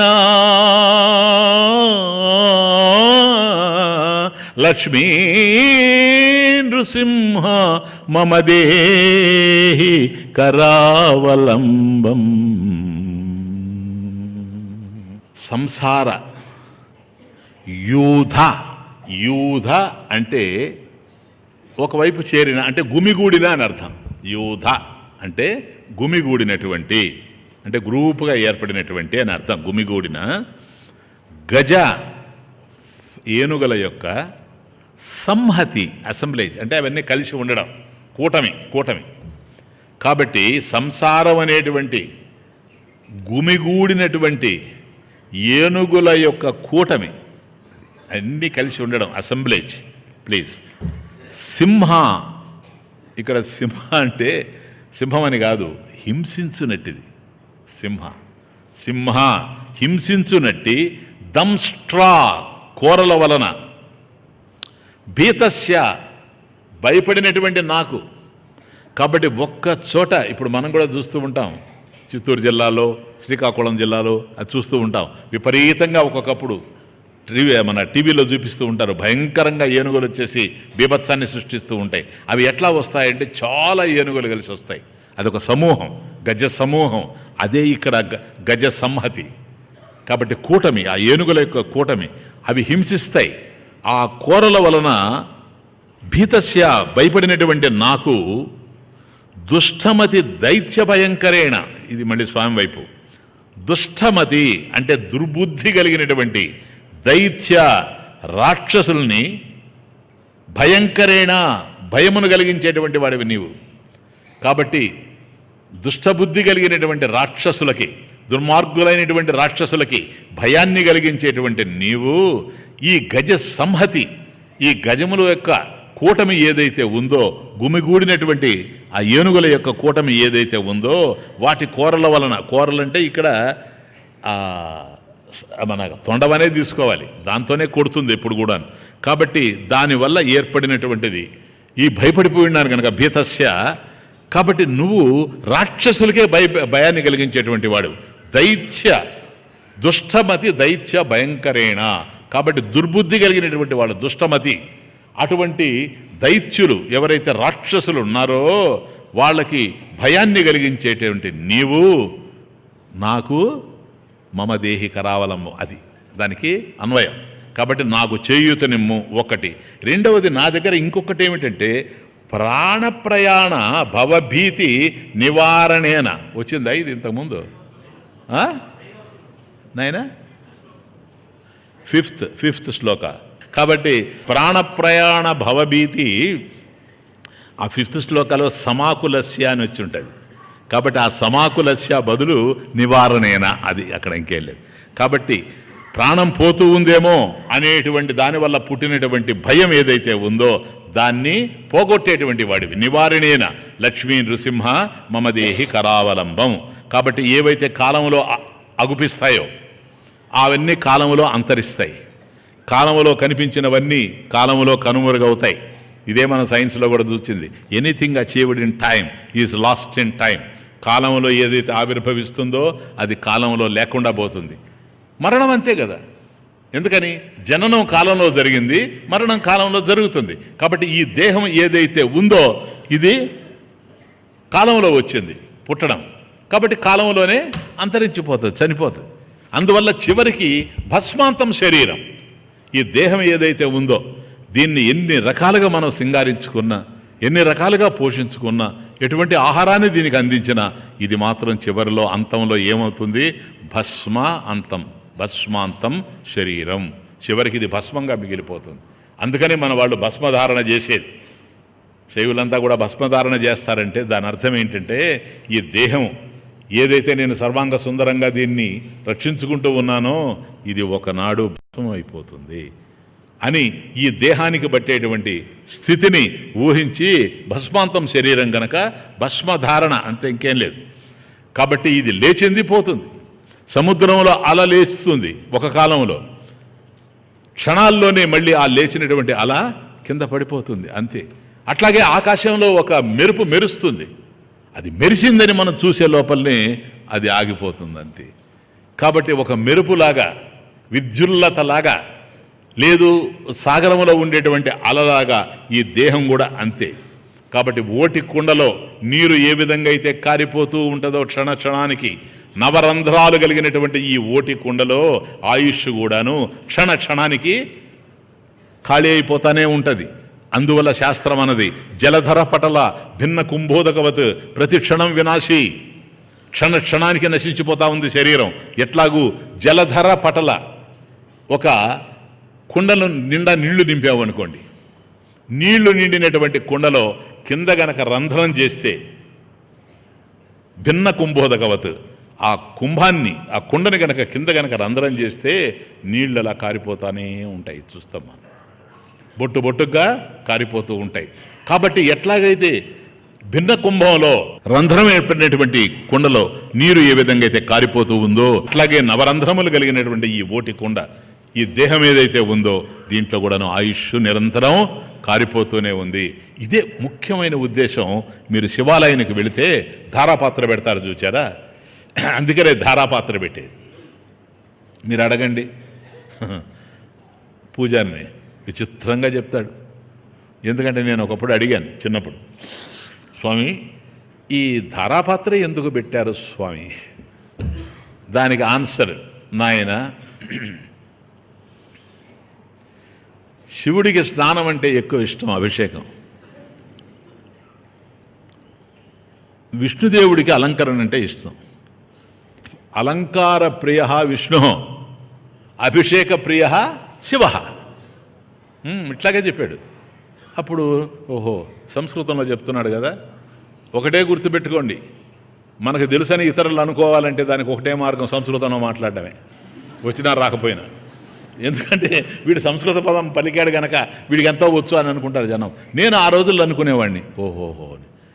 మళ్ళీ కొంతకాలం అయిన తర్వాత నేనే పోయి అడిగాను అతన్ని, నేనే అడిగాను అదే పూజారిని, స్వామి మీరు చెప్పింది బాగుంది, మరి అభిషేక ప్రియుడు శివుడైనప్పుడు మనకేమి నీళ్లు తక్కువ లేవు కదా, పెన్నా నది అంతా నీళ్లే కదా, అప్పుడు అక్కడ ఉన్నానులేండి. పెన్నా నది అంతా నీళ్లే కదా, మరి అలాంటప్పుడు ఆ పెనలో నీళ్లు తెచ్చి సహస్ర ఘటాభిషేకం చేయొచ్చు కదా. బొట్టు బొట్టు బొట్టు బొట్టు బొట్టు బొట్టు, ఈ దరిద్రం ఎందుకు భావదరిద్రం? ఒక్కొక్క బొట్టు ఏంటి, ఏ సహస్ర ఘటాభిషేకం చేస్తే ఏమైంది అన్నాడు. ఏమవుతుందో చెప్పనా, నీకేదో మూడింది అని తిట్టకుండా నన్ను తిట్టి, నీ వయసు ఎంత, నువ్వెంత, ఎన్ని అడుగుతావా, ఇంతకుముందు చిట్లు అడిగావు, నా జ్ఞాపకం ఉంది, మళ్ళీ ఇప్పుడు చిట్లు అడుగుతుండవు. కానీ తమాష ఏంటంటే అదే నెల్లూరులో నా యజ్ఞానికి ఆయన వచ్చాడు ఇటీవల కాలంలో. ఇటీవల కాలం అంటే ఒక 15-20 సంవత్సరాలు అవుతుంది అనుకోండి. అప్పుడు నేను దిగొస్తుంటే స్వామి అని అన్నాడు. అప్పుడు నేనన్నా అభిషేక ప్రియ శివ. అయ్యో మీరు ఇంకా మర్చిపోలేదా దాన్ని, ఇంతకీ ఇప్పుడు చెప్పండి ఏంటి అది అన్నాడు. అప్పుడు నేను ఆయనకి చెప్పిందే ఇప్పుడు మీకు చెప్తున్నా. ఎందుకనంటే శివాలయంలో ధారాపాత్రను ఎందుకు పెడతారో తెలుసా? అభిషేకం కాదు ప్రధానం. నువ్వు ఎన్నో పనులు పెట్టుకొని అనేక కార్యాల నడుమ నువ్వు భగవద్ దర్శనానికి వెళ్ళావు గనక, పరమశివుని యొక్క దర్శనానికి వెళ్ళావు గనక నీ మీద ప్రేమతో శివుడు ఏం చేస్తున్నాడో తెలుసా? నాయనా నా కోసం వచ్చావు కదా, ఒక మాట చెప్తాను విను. చెప్పయ్యా చెప్పు. ఏంటో ఏం లేదు, ఇదిగో ఈ ధారాపాత్రలో నీళ్లు నిండుగా ఉన్నాయి, ఇది పూర్ణ జలకుంభం. కానీ చూసావా ఒక్కొక్క బొట్టు కింద పడుతూ ఉంది. మన జీవితం ఎంత అనేది వేరే విషయం. ప్రతి క్షణము మన జీవితం కూడా ఈ నీటి బొట్టు ఎట్లా కారిపోతూ ఉందో అట్లాగే కారిపోతూ ఉంది. ప్లీజ్ బీ కేర్ఫుల్ అని వైరాగ్యాన్ని నీకు బోధించడం కోసమే ఇక్కడ ధారాపాత్ర ఉంది, అంతకన్నా ఇంకేం లేదు. కాకపోతే నువ్వు ఇంకోటి జ్ఞానపరంగా తెలుసుకోవాలి. ఇలా క్షణానికి పడేటువంటి బొట్టుని వృధా కానీయకుండా ఆ ధారాపాత్రలో నుంచి వచ్చేటువంటి జలం ఎక్కడికి పోతా ఉందో చూడు, సరాసరి శివలింగం మీద పడతా ఉంది. కాబట్టి ప్రతి బొట్టుని శివుడికి ఎట్లాగైతే అభిషేకానికి ఉపయోగిస్తూ ఉందో ఆ ధారాపాత్ర, అట్లాగే నీ జీవితాన్ని కూడాను కాలే ప్రతీక్ష్యమానే క్షణార్థమపి వ్యర్థం ననేయం. కాబట్టి జీవితంలో ఎట్లాగో కాలం కారిపోతూ ఉంది గనక ఒక్క క్షణం కూడా వృధా చేయకుండా ధారాపాత్ర నుంచి పడేటువంటి ప్రతి బొట్టు కూడా ఎట్లాగైతే శివుడి మీదకే పోతా ఉందో అట్లాగే మన ప్రతి క్షణం కూడాను భగవంతుని యొక్క స్మరణతో, భగవంతుని యొక్క కీర్తనతో, భగవంతుని యొక్క ధ్యానంతో, దాంట్లోనే ఆరాధనలోనే మన జీవితం అంతా కూడా తరించిపోవాలి అనేటువంటిది అక్కడ. కాబట్టి జలధర పటల భిన్న కుంభోతకవత్ ప్రతి క్షణం వినాశీ, ఇది దీంట్లో ఉండేటువంటి ముఖ్య విషయం. కాబట్టి ప్రాణ ప్రయాణ భవభీతి నివారణేనా, కాబట్టి ప్రాణం పోతుందేమో కాదు, ప్రాణం ఉన్నప్పుడే దీన్ని ఎలా సద్వినియోగం చేసుకోవాలనో. కాబట్టి హే లక్ష్మీ నృసింహ కరావలంబం మమ దేహి, నాకు నీ చేయూతని ఇవ్వు ప్లీజ్. సంసార యోగి సకలేప్సిత నిత్యకర్మ సంప్రాప్య దుఃఖ సకలేంద్రియ మృత్యునాశ సంకల్ప సింధుతనయ కుచకుంకుమాంక లక్ష్మీ నృసింహ మమ దేహి కరావలంబం. ఈ శ్లోకంతో సంసారం ముగుస్తుంది, సరేనా? కాబట్టి సంసారం అంటూ ప్రారంభం చేశాడు కదా 2వ శ్లోకంలో. ఇక్కడికి వచ్చేటప్పుడు 12వ శ్లోకంలో ఆ సంసార అనేటువంటి శ్లోకారంభం ఏదైతే ఉందో అది ఇక్కడ ఆగుతూ ఉంది, తర్వాత నడుస్తుంది. సంసార విషయం చర్చింపబడుతుంది కానీ ఈ సంసార అనేటువంటి పదప్రయోగం ఇంకా రాదు, ఇక్కడికి ఆగుతుంది. కాబట్టి సంసార, ఈ సంసారంలో యోగి, యోగం అంటే సంబంధం, జాయిన్ అవడం. కాబట్టి యోగి అంటే సంబంధం కలిగినటువంటి సకలేప్సిత, సకల సమస్తములైనటువంటి కోరికలు ఏవైతే ఉన్నాయో అవి ఎట్లాంటివి? ఈప్సిత నిత్య కర్మ, ఎడతెగనటువంటి కర్మల చేత సంప్రాప్య పొందినటువంటి దుఃఖం ఏదైతే ఉందో, అంటే అనేక కర్మల్ని ఆచరించి సంకల్పాల చేత నెట్టబడి కర్మల్ని ఆచరించి ఆ కర్మల వల్ల ఏ దుఃఖాలైతే మనకు సంప్రాప్తించాయో అవి సకలేంద్రియ మృత్యునాశ. కాబట్టి కోరికలు ఒకవైపు ప్రేరేపిస్తూ ఉన్నాయి. కాబట్టి వివిధమైనటువంటి కర్మల్ని మనం ఆచరించాము. ఆ కర్మల యొక్క ఫలితాలు ఏవైతే ఉన్నాయో అవన్నీ కూడా దుఃఖ రూపంలో సంప్రాప్య దుఃఖ సకలేంద్రియ మృత్యునాశ. కాబట్టి వీటిని ప్రేరేపించాయో ఆ విషయాలన్నీ కూడాను మృత్యువుతో కూడా మృత్యునాశ, మృత్యువును కూడా నశింపజేసేటువంటి సంకల్పం చేసేటువంటి వాడా అంటే నీ ఒక్కసారి కనుక సంకల్పం చేస్తే మేము ఏ కోరికలు మాలో కదిలాయో ఆ కోరికల వల్ల ఏ కర్మల్ని ఆచరించామో ఆ కర్మల వల్ల ఏ దుఃఖభూయిష్టమైనటువంటి ఫలితాలు మాకు అందాయో వీటన్నిటినీ మృత్యువుతో సహా నశింపజేసేటువంటి సంకల్పం నీది. నువ్వు ఒక్క సంకల్పం చేస్తే చాలు ఇవన్నీ కూడాను నివారింపబడతాయి. అటువంటి నీవు సింధు తనయా కుచ కుంకుమాంక అంటే లక్ష్మీదేవిని స్వామి ఆలింగనం చేసుకుంటే ఆమె దేహానికి ఉండేటువంటి కుంకుమ స్వామికి అంటుకున్నది అని అర్థం. ఇదెందుకు స్వామీజీ మధ్యలో అంటే భక్తుల్ని భగవంతుడు ఆలింగనం చేసుకుంటే ఆ భక్తులలో ఉండేటువంటి భక్తి పారవశ్యం ఏదైతే ఉందో దానితో దాంతో తన్మయత్వం చెందేటువంటి వాడు పరమేశ్వరుడు. అటువంటి లక్ష్మీ నృసింహ మమ దేహి కరావలంబం. కాబట్టి కోరికల ప్రేరణ, కాబట్టి కర్మ ఫలాలు ఏవైతే ఉన్నాయో ఈ దుఃఖాలన్నిటిని నశింపజేసేటువంటి వాడు. కాబట్టి కోరికలు ఏంటి? కామహ ఇచ్చా విషయేషు, ఏవైతే మనకు ఇష్టమో వాటి యందు మనకు ఉండేటువంటి ఆసక్తే కామం. కాబట్టి కామభోగార్థం. కాబట్టి ఈ కామాల్ని ఈ భోగాల్ని అనుభవించడం కోసం కామభోగ ప్రయోజనాయ అన్యాయేన అర్థ సంచయాన్. ఇది దుఃఖం ఇట్లా తిరుగుతుంది. కాబట్టి కామభోగాలు, కాబట్టి కామం వల్ల కోరిక వల్ల మనకి అయితే భోగాలు అనుభవించాలనుకుంటామో ఆ భోగం అనుభవించడం కోసం అన్యాయేన అర్థ సంచయాన్. కాబట్టి ధనం కావాలి, కోరికల్ని అనుభవించడానికి ధనం కావాలి. ఈ ధనం ఏ విధంగా వస్తుంది? న్యాయపరంగా వచ్చేందుకు అవకాశం లేదు. పూర్వపు రోజుల్లో పెళ్లి జరుగుతుంటే అయ్యా మీ అబ్బాయికి ఎంత జీతం అని అడిగేవాళ్ళు. పాపం ఉన్నదన్నట్టుగా చెప్పేవాళ్ళు పూర్వపు రోజుల్లో. ఇప్పుడు అడగడం కూడా లేదనుకోండి, వాళ్ళకి తెలుసు. కాకపోతే అడిగితే మా అబ్బాయికి అండి నెలకు 20,000 వస్తుందండి, పైన ఒక 20 వస్తుంది. 20,000 జీతం వస్తుందట, పైన ఒక 20. ఆ పైన ఏంటి? ఏమని అర్థం చేసుకోవాలో దాన్ని?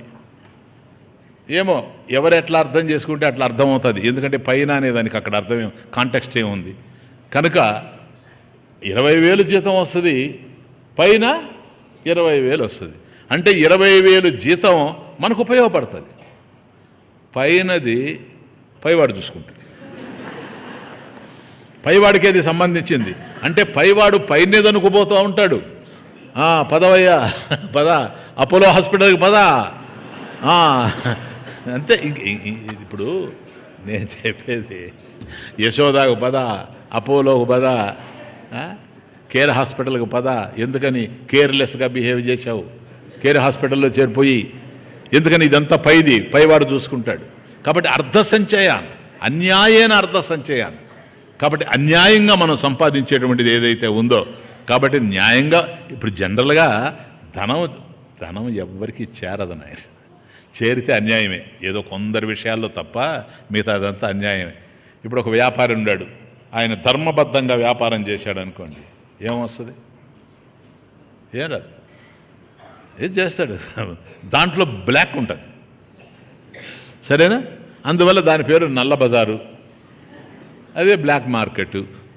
అట్లా చేస్తే కానీ ఆయనకి డబ్బు రాదు. ఇంకా రాజకీయవేత్త ఉన్నాడు అనుకోండి, చెప్పాల్సిన పనే ఉంది. నోరు తెరిస్తే ఇదిగో మిమ్మల్ని ఉద్ధరించడానికి ఈ మిషన్ వెనక నా కమిషన్. ఏంటంటే లేకపోతే ఎట్లా సార్?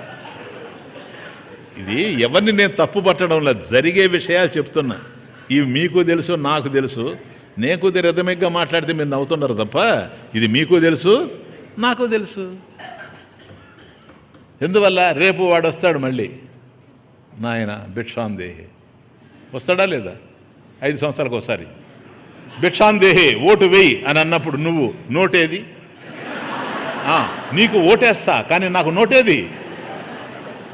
ఓటుకు నోటు, ఇది కేసు కూడా. ఏం చేస్తాం చెప్పండి. కాబట్టి రేపు ఆ ఓటుకు నోటు ఇవ్వాలి అని అంటే ఇప్పుడే ఆయన అన్ని నోట్ చేసుకుంటూ ఉండాలి, ఎంతెంత మనం చేసుకోవాలి. కాబట్టి ఇప్పుడు మనం తయారు చేసుకుంటూ పోవాలి. అర్థ సంచయాన్, అన్యాయేన అర్థ సంచయాన్. ఈ విధంగా చేస్తేనే వస్తుంది తప్ప ఇంకొక విధంగా రాదు. సరే, ఉద్యోగులు సరే, దొంగలు వాళ్ళకి మిగిలిందంతా సిరి. కాబట్టి ఈ విధమైనటువంటి అన్యాయాల చేతనే ఇంకా హత్యలు, పాపాలు, డబ్బు కోసం, ఇవన్నీ అన్యాయేన అర్థ సంచయాన్. అంటే వాడు అనుకుంటాడట ఏమని? ఇది కోరికలు. ఇదానీ అంటే ఇప్పుడు, ఇదం ద్రవ్యం అస్తి, నాకిప్పుడు ఇంత డబ్బు ఉంది. ఇదానీం ఇదం ద్రవ్యం అస్తి, ఆగామిని సంవత్సరే పునః ద్రవ్యం, రాబోయేటువంటి సంవత్సరం ఇంకా వస్తుంది. బ్యాలెన్స్ షీట్ పెంచుకుంటూ పోతాడు. ఈ సంవత్సరం ఇది, ఇంకా రాబోయేటువంటి సంవత్సరం ఇంకా ఆగామిని సంవత్సరే, రాబోయేటువంటి సంవత్సరం ఇంకా వస్తుంది. తేన అహం ధనీ విఖ్యాత భవిష్యామి. శంకర ఇవన్నీ శంకర రాసింది, నా మాటలు కాదు. అహం ధనీ విఖ్యాత భవిష్యామి, ఈ ప్రపంచంలో ధనవంతుడిగా వెలిగిపోతాను నేను. ఏంది? ఈ అన్యాయంతో. ఈ విధంగా ఆలోచిస్తాడట మనిషి. దీన్ని మనోరథం అంటారు. మనోరథం అంటే కోరికే కదా. మనోరథం అంటే కోరిక. అసలు దాని కోరిక అంటే పోతుంది కదా. మనోరథం అని ఎందుకు అనాల్సి వచ్చింది అంటే, మన ఏవ రథ యస్య సహ మనోరథ, అంటే మనసే వాడికి రథం. తమాషా చూడండి. ఇప్పుడు రథం ఉందనుకోని ఆయన చాలా కావాలి కదా.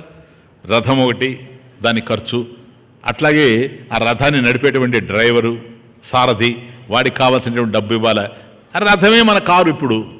కాబట్టి కారును కొనాలంటే లక్షలు పెట్టి కొనాలి.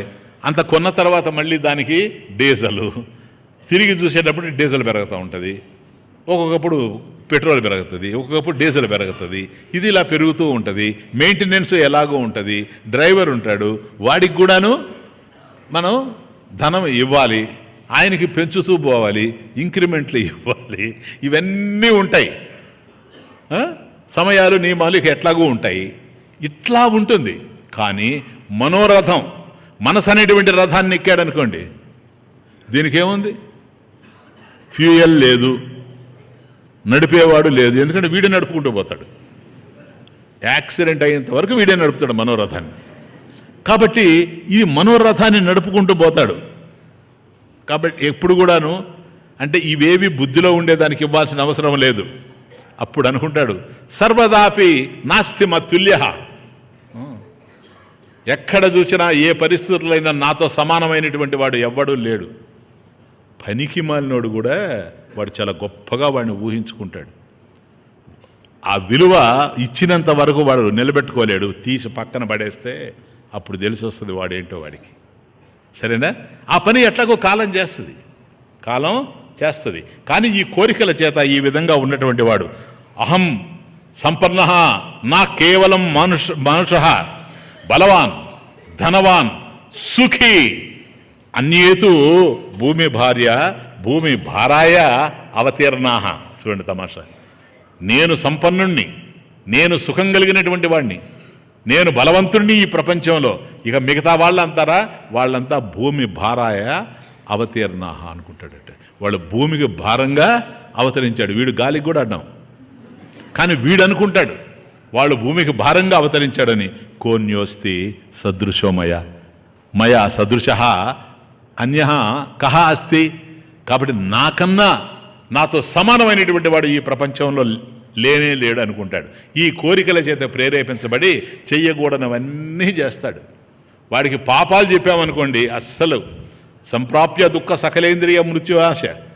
వాడికి మనం ఏం చెప్పినా కూడా అది ఎక్కదు. ఎందుకో తెలుసా? అసలు భగవంతుడిని నమ్మితే కదా. అది చార్వాకుడి వ్యవహారం అంతా అదే.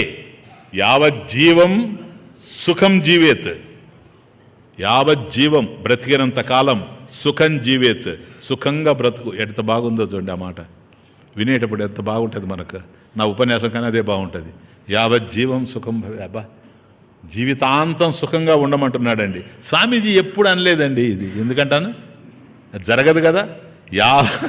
యావజ్జీవేత్ సుఖం జీవేత్. ఎంతకాలం నువ్వు బ్రతికుంటావో అంతకాలం సుఖంగా బ్రతుకు. మరి సుఖంగా బ్రతకాలంటే డబ్బు కావాలే కదా. రుణం కృత్వా ఘృతం పిబేత్. అప్పు చేసి పప్పు కూడు తిను. రుణం కృత్వా, అప్పు చేసి ఘృతం పిబేత్. పూర్వం అనేవాళ్ళు మనవాళ్ళు, పాపం వాళ్ళు మంచివాళ్ళు అనుకోండి, ముసలాళ్ళు. వాళ్ళు అనేవాళ్ళు, రే వధ ఆ మాత్రం నెయ్యి పోసుకోవేంటిరా, నెయ్యి వేసుకోవేంటిరా. వేసుకున్నాను, ఒక చెంచా వేసుకున్నాను. అంటే మన బాధ ఏంటంటే కొలెస్ట్రాల్ పెరుగుతుంది. అసలు ఈ కొలెస్ట్రాల్ అనే పదమే వాళ్ళకి తెలియదు. తెలియకపోవడం వల్ల వాళ్ళు తరించిపోయారు. ఇప్పుడు ఈ కొలెస్ట్రాల్ తెలిసి మనకు యాతన అయిపోతూ ఉంది. ఒక స్పూను వేసుకోవాలంటే కూడా ఉండు కొద్ది కొద్దిగా మనోళ్ళు అనేది ఘృతం నెయ్యి వేసుకోవడం ఏంటిరా, నెయ్యి పోసుకో. వాళ్ళ పదాలు వేరే, సరేనా. మన తాత ముత్తాతలు నెయ్యి పోసు. నేను ఇట్లా తాగేవాడినిరా. మనకు ఆశ్చర్యంగా ఉంటుంది, ఇంత తాగి కూడా మాట్లాడుతూ ఉండాలి. అంత నెయ్యి ఇదేం సాధ్యమా? వీడు చెప్పేది అదే. కాబట్టి యావజ్జీవేత్ సుఖం జీవేత్. బ్రతికినంతకాలం సుఖంగా బ్రతుకు. రుణం కృత్వా ఘృతం పిబేత్. కాబట్టి నువ్వు అప్పు చేసైనా సరే, మరి అప్పు చేస్తే ఎట్టయ్యా బాబు? అప్పు చేస్తే మళ్ళీ తీర్చాలి కదా. ఇప్పుడు సరే మనం ఘృతం పిబేత్ అప్పు చేస్తాము, మరి అప్పు తీర్చాలనా లేదా అంటే వాడంటాడు ఎవరికి తీర్చేది? ఒరే ఇచ్చినోడికే అప్పు ఎవరి దగ్గర తెచ్చుకున్నావు వాడికే. తీర్చేది ఎవరికి? తీర్చేవాడెవరు? ఓయమ్మో, చాలా పెద్ద వేదాంతంగా ఉందే ఇది. అదేమంటే ఏముందే, కొన్ని రోజులు అడుగుతాడు, వాడే విసుగు పుట్టి అడగడు. ఒకవేళ వాడు మరీ అంత బరి తెగించి అడగతానే ఉన్నాడనుకో, ఎంతకాలం అడగతాడు? వాడన్నా పోకుండా పోతాడా? లేదు మనమన్నా పోకుండా పోతామా? వాడు ఉన్నా మనం పోతాం. మరి పోయినా ఇప్పుడు మనకేంటి? ఇప్పుడు గనక తప్పు చేస్తే రాబోయే జన్మలైనా మనం ఇది ఇచ్చుకోవాలి కదని వాడు చెప్పేది అది కాదు. భస్మీభూతస్య దేహస్య పునరాగమం కుతః. వరే సచ్చిన వాడిని తీసుకెళ్ళి మనమే తగలబెడుతూ ఉన్నాము కదా వల్లకాటిలో. కాబట్టి వాడిని శ్మశానంలో మనమే కదా తగలబెట్టేది. చచ్చిన తర్వాత వాడు భస్మం అయిపోయాడు కదా. ఇక్కడ భస్మీభూతస్య దేహస్య పునః ఆగమం కుతః. వాడు మళ్ళీ లేచి రావడం అనేది ఎక్కడన్నా ఉందే? లేచి వస్తే అప్పు తీర్చాలా? లేచి వచ్చేది లేదు, అప్పు తీర్చేది లేదు. ఇది నాస్తిక దర్శనం. ఇది వాడి యొక్క తత్వం, వాడు మాట్లాడేటువంటి తత్వం. కాబట్టి దీన్ని, ఈ కామాన్ని, ఈ మనల్ని ప్రేరేపించేటువంటి ఈ కామం ఏదైతే ఉందో దీన్ని సమూలంగా నశింపజేయాలి. దీన్ని శాస్త్రంలో ప్రథమ మల్ల నిబర్హణ న్యాయము అంటారు. ఇదొక న్యాయం, ప్రథమ మల్ల నిబర్హణ న్యాయం. కాబట్టి మల్ల యోధులు ఉండాలనుకోండి, వాళ్ళల్లో టాప్ పొజిషన్లో ఎవడైతే ఉన్నాడో వాణ్ణి గనక మనం ఓడిస్తే అందరినీ ఓడించినట్టే. ఎందుకని? వాడు అందరినీ ఓడించి వస్తాడు. అర్థం కాదు.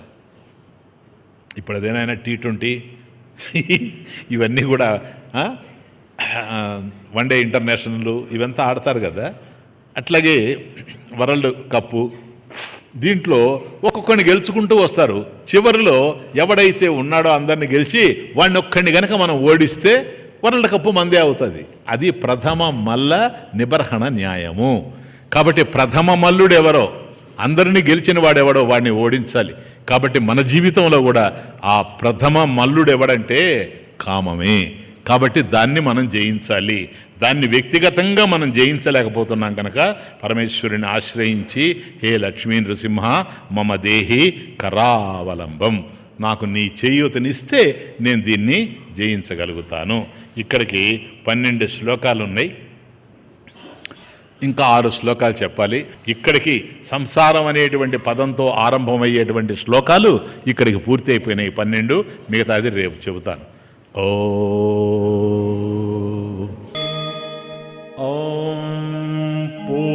पूर्णमदः पूर्णमिदं पूर्णात् पूर्णमुदच्यते पूर्णस्य पूर्णमादाय पूर्णमेवावशिष्यते। ॐ शान्ति शान्ति शान्ति।